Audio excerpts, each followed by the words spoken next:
Hello बच्चों, आज की क्लास में हम लोग सारणिक का उपयोग करते हुए सीखेंगे कि त्रिभुज का क्षेत्रफल कैसे निकालते हैं।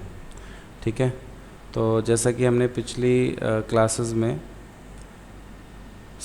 ये सीखा है कि अगर मान लो एक इस टाइप का कोई भी ट्रायंगल है जिसमें ए बी और ये सी तीन बिंदु हैं, ये x1 y1 पॉइंट है और ये x2 y2 पॉइंट है। इस तरीके से लिखते हैं हम इसको। ठीक है, सी पॉइंट हो गया x3 y3, तीन पॉइंट हमने यहाँ पर लिख लिए। और इसका फॉर्मूला भी तुम लोगों ने पढ़ा हुआ है पहले कि इसका जो है 23 31 12 करके जब हम याद रखते थे उसको, कि half x1 y2 minus y3 plus x2 y3 minus y1 plus x3 y1 minus y2। तो इसका जो है एरिया इस फार्मूला से निकालते थे पहले कैलकुलेट करके। ठीक है, अब हमने जब थोड़ा सा बड़ी क्लासेस में आ गए तो अब हम क्या करेंगे कि इसी चीज़ को हम थोड़ा सा और व्यवस्थित रूप में लिखेंगे, यानी कि सारणिक के फॉर्म में लिखेंगे। तो इसी चीज़ को हम लिख सकते हैं डेल्टा बराबर half x1 y1 1, x2 y2 1, x3 y3 1।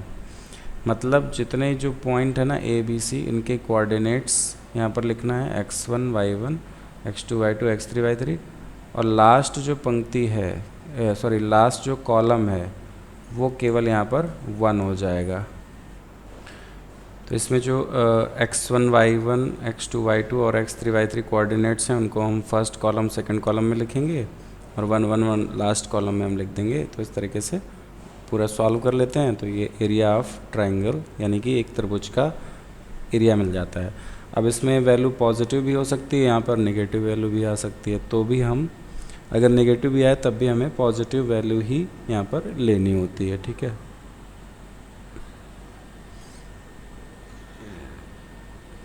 तो क्योंकि क्षेत्रफल जो होता है ना वो एक धनात्मक राशि होती है, इसलिए हम सारणिक को धनात्मक मान में ही हमेशा लेते हैं। ठीक है, और अगर क्षेत्रफल दिया गया हो तो गणना करने के लिए सारणिक का धनात्मक और ऋणात्मक दोनों मानों को प्रयोग करना चाहिए, क्योंकि ऐसा हो सकता है कि हम धनात्मक मान ले रहे हों और वैल्यू ऋणात्मक आई होगी, तब भी हमने उसको धनात्मक कर दिया होगा। इसलिए जब हम क्षेत्रफल दिया हो, जैसे 5 यूनिट क्षेत्रफल दिया है, तो हम उसको +5 और -5 दोनों यूज़ करेंगे। ठीक है, और फिर बाद में हल करेंगे उसको, जो भी कंडीशन हमें निकालनी होगी। और अगर 3 संरेख बिंदु हैं, यानी कि एक ही लाइन में पॉइंट्स हैं, 3 पॉइंट्स एक ही लाइन में हैं, तो इसका मीनिंग क्या होगा कि उनसे बनने वाला जो त्रिभुज है वो 0 एरिया का रहेगा। ठीक है, उसका त्रिभुज का क्षेत्रफल 0 हो जाएगा। जैसे कह रहा है कि एक क्षेत्रफल त्रिभुज का ज्ञात करना है जिसके शीर्ष 3 8 -4 2 और 5 1 हैं। तो 3 -4 और 5 हमने ये लिख दिया फर्स्ट कॉलम में, और कोटियाँ जो हैं 8 2 और 1 ये हमने सेकंड कॉलम में लिख दिया, और लास्ट में 1 1 1 लिख दिया। बस डिटरमिनेंट का एक्सपेंशन करा दिया, हाफ बार मल्टीप्लाइड ही है, वैल्यू हमें मिल गई 61/2। तो यही हमारा आंसर आ गया इसमें। ठीक है, अब इसी का जस्ट उल्टा काम करना है उदाहरण नंबर 18 में। इसमें क्या है कि ए दिया है 1,3, बी 0 0 और के ज्ञात करना है, जबकि तीसरा बिंदु डी हो k, 0 और इसका जो क्षेत्रफल है वो 3 वर्ग इकाई है। ठीक है ना, तो डी बिंदु अगर ए बी लाइन पर आ जाता है तो क्षेत्रफल 0 ही हो जाएगा, क्योंकि ए बी डी वहाँ पर कोलिनियर यानी कि संरेख बिंदु हो जाएंगे। तो इसलिए हमने क्या करना है, उस केस में यहाँ पर हाफ 0 0 1 1 3 1 x y 1, तो यहाँ से y बराबर 3x।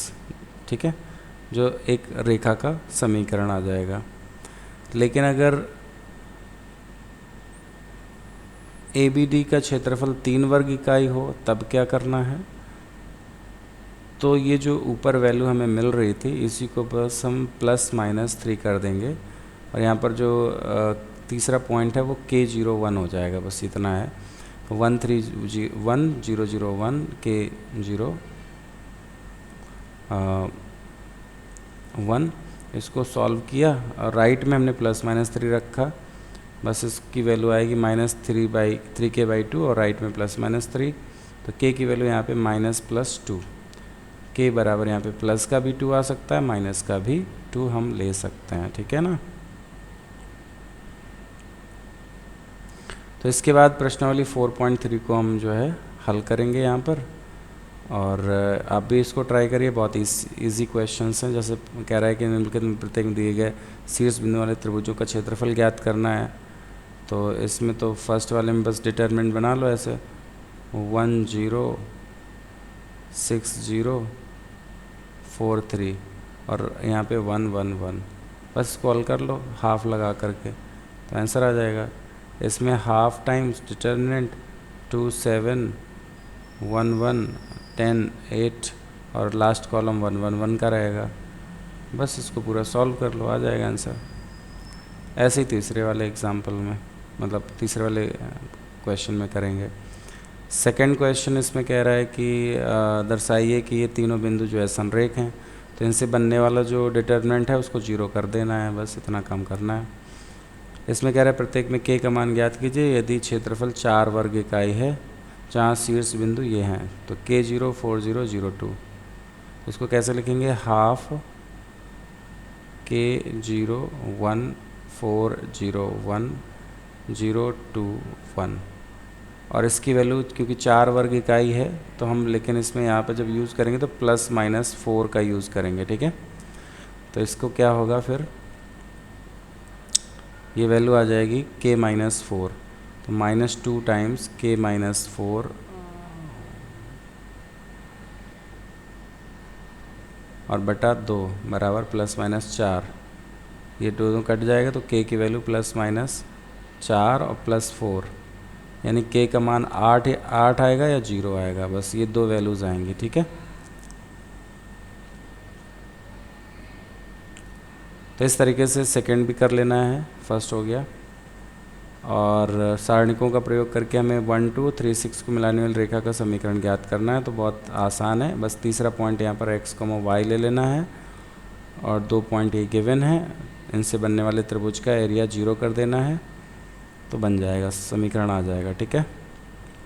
ऐसे ही इसमें भी एक पॉइंट तीसरा वाला x y ले लेना और त्रिभुज का एरिया निकल आएगा। पाँचवा है 2 -6 5 4 और K4 वाले त्रिभुज का क्षेत्रफल 35 हमें वर्ग इकाई दिया है, तो k का मान ज्ञात करना है। तो इसमें भी हमें +-35 यूज़ करना है और इसके बाद k की वैल्यू निकाल लेनी है। तो ठीक है, इतना आप आज काम कर लीजिएगा। 4.3 तक आज कंप्लीट करना है, उसके बाद फिर आगे हम लोग बात करेंगे उपसारणिक और सैखंडज, ठीक है।